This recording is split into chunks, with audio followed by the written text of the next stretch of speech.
Presley and Rashida Tlaib for making the trek from their home districts to Minnesota.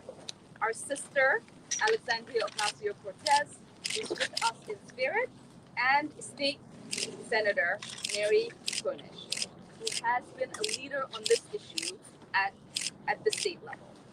We are here because nearly all of Minnesota is in a state of drought. We are here because wildfires are burning in northern Minnesota. We are here because the Twin Cities just had their hottest summer on record. We are here because the climate crisis is here. The climate crisis is now. The climate crisis is happening, and the last thing we need to do is allow the very criminals who created this crisis to build more fossil fuel infrastructure. The data is clear. The Line 3 pipeline would nearly double the value of tar sands, crude oil coming into Minnesota, the dirtiest fossil fuel on the planet. The state of Minnesota simply cannot meet our carbon reduction targets if this pipeline goes through. The pipeline will impact more than 1,000 acres of wetland. It will cross 211 water bodies in Minnesota, including the Mississippi River two times, putting the public health of my constituents at risk. The Line 3 replacement won't run through wealthy suburbs. It doesn't pose a threat to the lobbyists or the stock market or big campaign donors. It largely threatens places that are put out of sight and out of mind for most Americans. The prairies, the wild rice wetlands, the Mississippi tributaries, and the treaty lands of indigenous peoples. In fact, the pipeline would directly violate the treaty rights of the Anishinaabe, territories that have been established in 1855, all to grease the profits of fossil fuel executives. Low-income communities downstream will also bear the consequences of this pipeline. Cancer clusters, contaminated water, deadly explosions in low-income communities might not make headlines, but they take lives. Enbridge, the corporation responsible for the pipeline, has one of the worst safety records in the country. They enmeshed over 800 spills between 1999 and 2000 alone, including the devastating Kalamazoo River disaster, the largest inline oil spill in U.S. history. They have been sued by multiple states for failing to adequately inspect and operate their pipelines.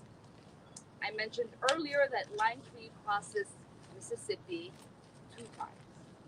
We are on the Mississippi River today because this is an area that could be impacted by an oil spill when it eventually happens.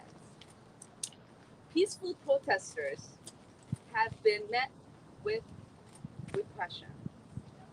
There have been arrests of over 700 water protectors and indigenous leaders by law enforcement that has received over $2 million from Enbridge. Last week, over 2,000 people gathered at the Minnesota Capitol to protest the pipeline. Enbridge might have fancy lobbyists and billion-dollar profits, but the planet does not care. We have no time left to avoid racing past warnings the planet by more than 1.5 degrees Celsius, radically altering the planet and life as we know it. Rejecting the dirtiest fossil fuel is in the world should be a no-brainer. Make no mistake, they want to prioritize corporate profit over the lives of Indigenous women and the future of our planet. But we know that people power trumps corporate power. Joe Biden promised to be the climate president, and this is his opportunity to follow through. We have been encouraged by Joe Biden's boldness so far, including rejecting the Keystone XL pipeline. Now he has another chance to reject the polluting pipeline. We hope he will act. With that, I would like to introduce my colleague and sister in service, Congresswoman Ayanna Preston.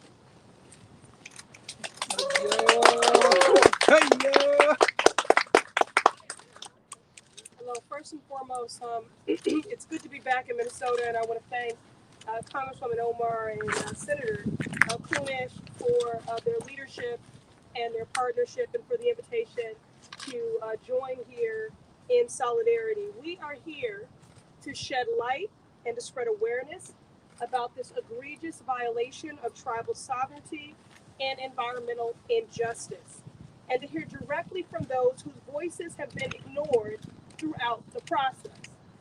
I believe the people that are closest to the pain must be closest to the power.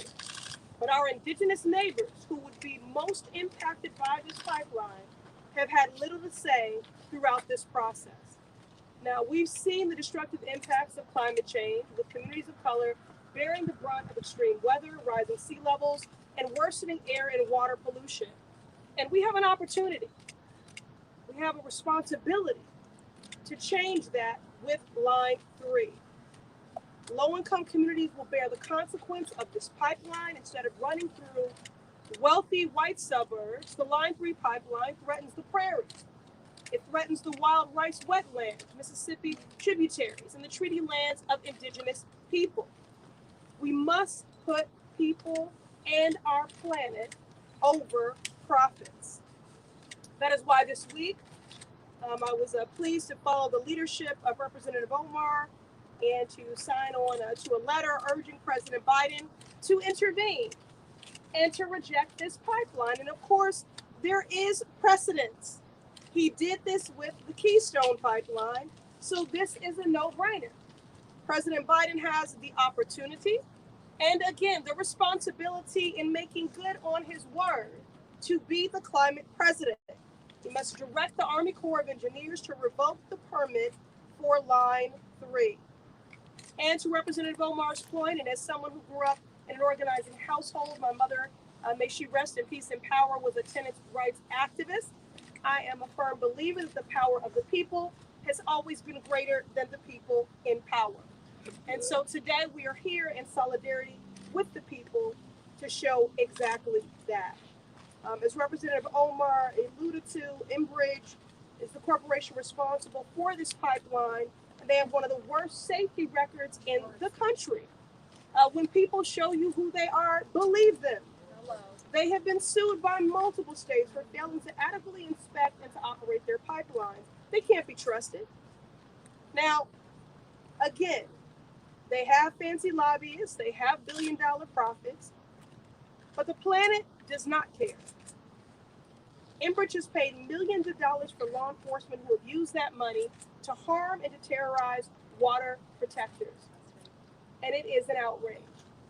And so today we are here in solidarity to highlight the fact that low-income communities will bear the consequence of this pipeline by crossing 211 bodies of water in Minnesota, including the Mississippi. The Line 3 pipeline threatens the health and safety of millions, especially our Indigenous neighbors. We must put people and our planet over profit, and Joe Biden has an opportunity and a responsibility to make good on his word, to be the climate president, and to direct the Army Corps of Engineers to revoke the permit for Line 3, just as he did with the Keystone pipeline. This is a no-brainer, and I look forward in due order to sitting with our Indigenous neighbors. Again, they are the people closest to the pain. They should be closest to the power, and it's important that those who are most impacted by this pipeline be centered and heard. and they have been silenced and sidelined throughout this process. And so now I will turn the microphone over to another sister in service who never met a protest and a bullhorn that she didn't like, Representative Rashida Tlaib. Yeah. Thanks so much, Congresswoman Presley. Yes, I did not bring my bullhorn today, but look, I'm here to help shut it down. And at home in Michigan, we also know firsthand that Enbridge can't be trusted. Enbridge is responsible for the worst inland oil spill in American history, when Line 6B ruptured in 2010 and 840 gallons of crude oil spewed into the Kalamazoo River. It took Enbridge 17 hours, you hear that, Minnesota? 17 hours to realize a spill had occurred because their employees in Canada failed to act. Federal investigators found that Enbridge knew the 41-year-old pipeline was cracked and eroded and didn't do anything about it. It's taking decades in Michigan to clean up that disaster. And now Line 5 simply represents just another 1,000 opportunities for another pipeline rupture. Enbridge Line 5 has been ordered to shut down by Michigan's Governor Gretchen Whitmer, and thank you to her leadership and courage. Enbridge has defied, though, her revocation of their operating easement and is illegally operating right now, Line 5 right now, which is an extreme threat to the Great Lakes ecosystem. Just recently, the pipeline was also damaged. Line 5 was damaged by yet another anchor strike. Line 5, just like Line 3, is a ticking time bomb. A Line 5 rupture would impact 700 miles of Great Lakes shoreline, irreparably destroy complex ecosystems, our drinking water. And a spill in the Great Lakes would devastate regional economy and 1.3 million jobs that rely on the Great Lakes in contrast to Enbridge, who only employs, y'all, 116 people in Michigan, unlike the press releases they send out. Enbridge has engaged in underhanded tactics every step of the way. They lie relentlessly about the impacts of shutting down Line 5. They line the pockets of politicians to guarantee their support. And they've even taken to claiming that they act as an agent of the federal government in recent court filings. Again, Enbridge, you are not an agent of the federal government. That is a lie. This isn't just about supply propane to the UP and so much more, as they say. We continue to combat those lies. But again, it is important to say Enbridge can't be trusted in Michigan, and it can't be trusted here in Minnesota either. Enbridge pipelines have led to 800 spills, y'all, already in the last 15 years. There have been no environmental impact statements. Climate impacts that, in violation of native treaty rights, have not been reviewed before federal permits have been issued. And that's why I was proud to sign with Ilhan Omar and so many of my colleagues here a letter demanding that Biden intervene. The new Line 3, as Ilhan Omar had mentioned, crosses more than 200 bodies of water, including the Mississippi itself twice. The pipeline violates indigenous treaty rights right now. The areas impacted by the pipeline include huge swaths of treaty land where indigenous people that we're going to be able to hear today, that have rights of hunting, fishing, and wild rice. These practices are economically and spiritually vital to our indigenous neighbors throughout the northern Minnesota. It is also important to center on the fact that right now there is a coordinated law enforcement response to water protectors that has resulted in over 700 arrests and countless human rights violations, such as painful, tactics of less lethal weapons or whatever, but literally using resources, our local resources, and spending over $2 million by Enbridge for policing around the pipeline's construction. This is, again, part of a coordinated effort to silence us that disagree with this continued decision to allow Enbridge function. And trust me, I've seen this in Detroit alone, where I've seen literally Black Lives Matter protests brutalized by local police last summer. And we're seeing it here in Minnesota, and it has to stop. But again, we're here to really uplift and to be able to truly see and hear those that are directly impacted by this decision. And I know I love my colleagues up here, but especially Congresswoman Cori Bush, who comes with such an amazing lived experience that understands what it feels like not to be heard and seen by our own government. And so with that, I'm so proud to introduce to all of you Missouri St. Louis's proud Congress member, Cori Bush.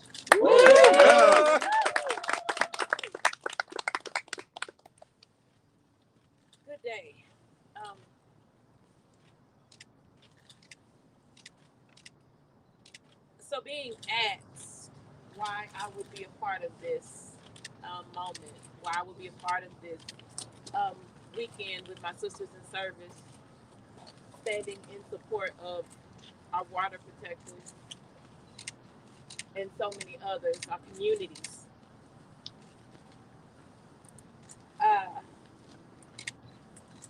I was just asked over and over again, why would I? Other than being able to be in the space with my sisters, of whom I love. We love you. But we can talk on the phone. We can see each other when we're working or when we're not. So that's not this. Let me be clear. We are like-minded, and we love humanity, and we love doing the work to save our planet and save the people. That's what this is about. And the fact that we have to be asked, why would you be here? Well, if we're talking, right, why wouldn't we? If we have the opportunity to save lives by upholding indigenous treaty rights, if we know that climate change doesn't stop at any border of a state or a reservation or city, that climate change will not stop because a company has a new CEO. Climate change doesn't stop because we change administrations. It impacts all of us, and it impacts us directly and right now, and it will impact our children's children even the more if we're not doing the work right now. Why are we working to build a brand new fossil fuel pipeline at this time? The construction devastation that we can be a part of. When we talk about historic and sacred tribal lands being ripped apart, when we're called on, we should show up. And so we showed up. And when I look at this water behind me, as close as we can stand to this water, going down those steps is as close as I get to that same body of water in my own district. The Mississippi River, I grew up around the Mississippi River, walking up to the St. Louis cobblestone, not wanting to put my feet in it because it's dirty and muddy and disgusting as heck in St. Louis, but it's still there. And when I look at this same body of water, and when we think about Enbridge, and when we think about the capacity of what they've done already, I think about what my sister just said. When we talk about 800 spills, 800, meaning we went from 1 to 100 8 times in 15 years, and they continue to do work. We're talking about if this was a hospital system with 800 problems, death, within 15 years, they would probably be shutting down. If they were anyone else, any other business, who gets to mess up on a large scale 800 times and continue and then grow? We want to promote you to 200 more bodies of water after you've messed up 800 times. The water that flows from this point will carry whatever dirty fossil fuels it picks up right on down to my district. To a district where we already have environmental injustice plaguing our community. We already have so many other issues, and this is what we will walk up to, and this is what we would allow. And so when people say, Corey, why would you be a part of that? We're talking about jobs, Corey. You're trying to shut down jobs. What good is a job if you're not alive? What good is a job if you're poisoning folks? What happens here won't just destroy those communities in the immediate area. When we talk about those cancer clusters and the contaminated water and those deadly explosions, just to name a few of the things, that will happen to low-income communities that are near and along the river. We're talking about so much more. So I'm also here because our government needs to know exactly what happens here. Congress needs to know and show up and speak about exactly what's happening. These pipelines aren't running, they're not running through downtown, they're not running through the wealthy suburbs. We need folks to pay attention. And so my sisters in service and I came to these sacred lands to stand in solidarity with the many, many water protections and conservationists pushing for a safer future for our babies. And lastly, I'll say, when you are standing up for something, putting yourself, your body, your mind, your reputation, your livelihood on the line, you're doing it because you want to see change, because change is necessary, because you really could be at home. Because you really could be doing something else. You really could be probably doing something to put more money into your household. Or you could be spending more time with your children or more time with your family. You could be doing so many other things, but because you understand the urgency of the moment and you understand the weight of what's happening, you show up and you put all of that on the line. So we're here to stand in solidarity with those who've been putting their lives on the line for this work for so many years. Because they deserve it. They deserve to be heard.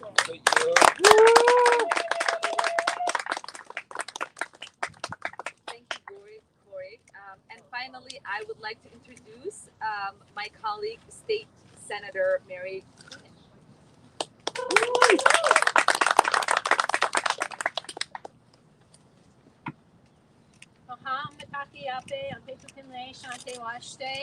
Greetings, my relatives. I greet you with a good heart. I'm State Senator Mary Kunish. I represent a district just 5 miles to the north of here, but I'm also a proud descendant of the Standing Rock Lakota tribe. And it's with that in my heart that I use this time and I use my efforts and my advocacy as a state legislature to push back on issues that are detrimental, that are harmful, not just to my constituents here in Minnesota, but to everybody in Minnesota, as well as our Native communities. I am so proud to stand here with these women who have come from all parts of the United States to stand in unity, in defiance to this multinational corporation coming down from Canada that has proven time and time and time again that they are not good neighbors. This is not a replacement pipeline. This is a whole new pipeline. And it's being built because the old Line 3 was allowed to deteriorate into such a state that it couldn't be used. So that shows exactly how Enbridge has not been our neighbor to the south. And for those reasons, I and these women from across the nation, as well as legislators here in Minnesota, community members, water protectors, have united for the last, 6 or 7 years in protest of this. And all we've seen is the money pouring into the communities, buying out the communities, making it so hard for communities who are in need to say no, and then realize that they are now under the influence and the power of a foreign entity. And we cannot allow this. You've heard of all the different devastations that Enbridge has brought, not just to Minnesota, not just to the Dakotas, not just to Michigan, but the potential for all the downwater pollution that is inevitable. Because we know one thing, pipelines leak. And they can say we're as careful as we can, that this is the safest way to move oil. Well, these are the most noxious tar sand composition of anything that you can imagine.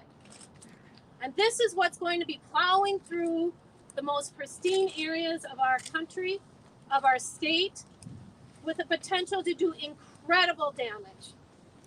We've already seen that in the construction of this pipeline, there have been how many different spills and leaks. On one day, I heard that there were 9 different frack outs and spills. And when we talked to the MPCA, they said, oops, it's 12 now. And by the very next day, their own report came out as 28 spills. And just as our Congresswoman said, how many times are we going to allow this to happen? If it's happened 800 times and now we've got 828, when are we going to say no? This is the time to say no.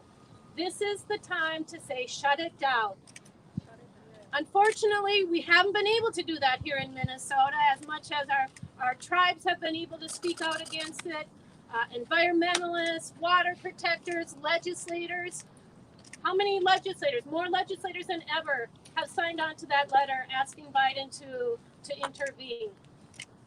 This is not the time to be putting this kind of pipeline into our environments when it is the most noxious, when it has the potential of, what do they say, 50 coal plants. This is not acceptable in any way, shape, and form, and we are here to say no. And so I am so proud to go on this 2-day journey with these congresswomen and show them not only the beautiful lands of northern Minnesota, the pristine waters that we have up there, but also talk to the people who will be most impacted by this pipeline. Impacted in negative ways. I've heard from folks who have stood in the waters and saw the frack out right in front of them. This is unacceptable. We cannot allow this here in Minnesota. As I was thinking about what I would say and be here to do today, I just want to bring to mind my great aunt Josephine Gates Kelly. She was the first woman chairwoman out at the Standing Rock Nation. And she fought hard. She fought hard for her people. In fact, she took her council and they hitchhiked all the way to Washington, D.C. Hitchhiked. Because they didn't have money, because nobody was listening to them. And at every stop, they held press conferences like we're doing here, like we're going to do in the next 2 days. And when they got to Washington, D.C., because of the noise that they made, because of the attention that they drew, because of their demand for the autonomy of their tribe, the federal government listened and they acquiesced. And that's what we are asking here today. That as we take this trip, this tour into northern Minnesota and talk to the people, the tribes, the people that are most affected, that we will take this message back to Washington, D.C., to our federal government, and they will understand that this is the time. There is no time left to shut this pipeline down.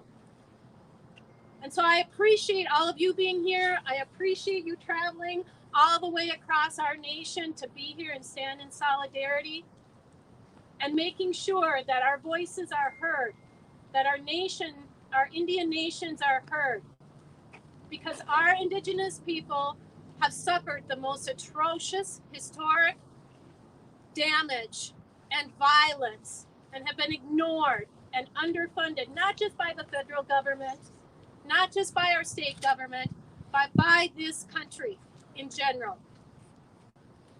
And so I am very proud to be on this tour today, along with all of these women. We're standing next to the mighty Mississippi.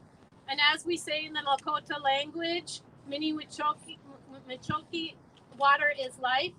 And so to you, I say Wopalatonka, Chimigwich, Pinigigi, and Pilamia. Thank you very much.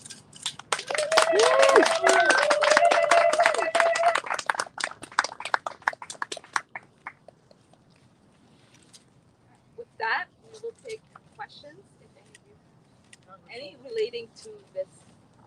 Congresswoman, Governor Walz's commissioners have responded to some of the concerns that you and others laid out in your letter to President Biden, refuting some of those concerns. Have you seen that?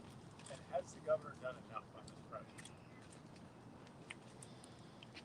Look, we didn't write the letter to the governor.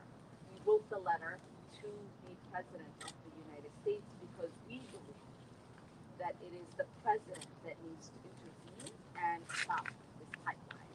The fact that the governor felt the need to respond shows us that we are moving the needle on this subject. We have been writing letters for years, at least 3, 7 for many, on the need to intervene and stop the Line 3 pipeline, and the fact that there is a coordinated effort to bully us into minimizing what we have been advocating for and to stop us from engaging in the advocacy that we have engaged in, tells us that we are getting close to shutting this pipeline down. Can you talk more about? Can you talk more about what I guess it would look like if the president intervened? Like you're asking, I heard some of you say, halt the pipeline, and given that construction is decently far along, are you hoping, I guess, that he orders them to completely abandon the project, or what I guess would be next if he does as you ask? We're asking for the permit to be revoked, and that would shut it down. Have you gotten any indication from the president that he's interested? Has he replied to your letters? Have you heard that he might reply to them? Or at this point, is it just... They have been looking into it. We have been in constant conversation with the president and the administration, and we will continue to push until they say yes to our demands. Why do you think there's reluctance on the part of the administration to shut this down, whereas they move forward and shut down Keystone? I haven't noticed reluctance. I think it's a level of importance, and as we have been saying, and you've heard probably from the water protectors, the voices of indigenous people are often not prioritized. Their needs and their sovereignty is not prioritized. And the reason that we are here, the reason I went in February, the reason we continue to advocate and bring awareness is because we want this issue to be elevated and for it to become important enough for the president to take action as he has done on Keystone. Your colleague in the U.S. House, Representative Stauber, had a press conference this morning, and this might be a question for some of the other representatives up here. There was a lot of talk of they're not from here, they're not from Minnesota. Why are they speaking on this? So I know Representative Bush touched on it a little bit, but it's just to get some more comments on it. All right, so here's what I will say. You know, they say money talks and bullshit walks. Enbridge's donations to my colleague is working for them. He is out here advocating for them and not advocating for his constituents and the people of Minnesota who are going to suffer the consequences of the pollution that Enbridge is creating and has already created. He's not advocating and standing in solidarity with our indigenous brothers and sisters. He is not being a good federal representative in protecting treaty rights, which is what he is supposed to do in the oath that he took.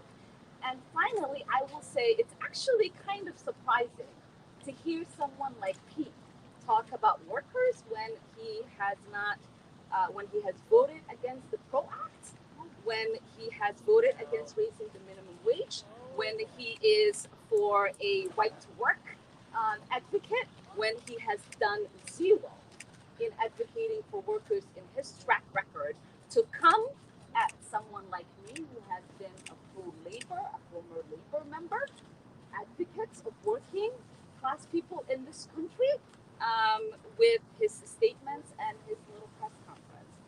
The truth is that I am sick and tired of people who continue to challenge us when we stand up for the most marginalized people in this country. Yeah. Thank you. If people truly cared, if people like Pete and others who have pushed back against our advocacy for indigenous people truly cared, they would be standing here with us, standing in solidarity with our brothers and sisters, in the indigenous community, they would be standing with us against polluters. They would be celebrating the work that we do every single day on behalf of the most marginalized people of this state and across this country.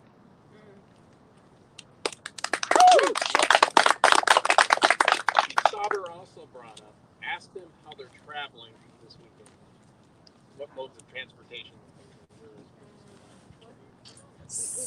We're going to be crawling. How about that? given Any other questions? Representative, given the pretext that what you are all describing is a cultural war, a spiritual battle, indigenous sovereignty is linked with George Floyd, this city, indigenous sovereignty, we recognized Americans' right to have any legitimacy or claim to even exist in our homeland. It's tied to the ban on the entire Muslim faith flying into our country. It's tied to the Zionist instigation of the Nakba, which for my people, we were removed from this territory in 1862. So I know you are all walking a very fine line within the Democratic Party, and I would like to know how you are your willingness to come here means that you're willing to compel our colleagues there who sometimes have to be pushed and prodded into progressive stances. And I'm speaking about Gina McCarthy, speaking about Sister Peggy Flanagan. There's only so much that real progressive people can do within the DNC. So how is that fight or struggle going for you all? The fight and the struggle continues. I'm sure my sisters can add to this. What we are able to do is stand on our principles, continue to advocate for those who have entrusted their votes and voices onto us to be a voice for them in rooms where decisions are being made about them without them. And we will continue to do that. I can't speak for why others haven't stood up for those that have believed in them, that have invested in them, and the people that they said that they were going to fight for. But what I can speak to is that you are never going to experience that with me and those that stand here with me today. And with that, thank you all. Thank you.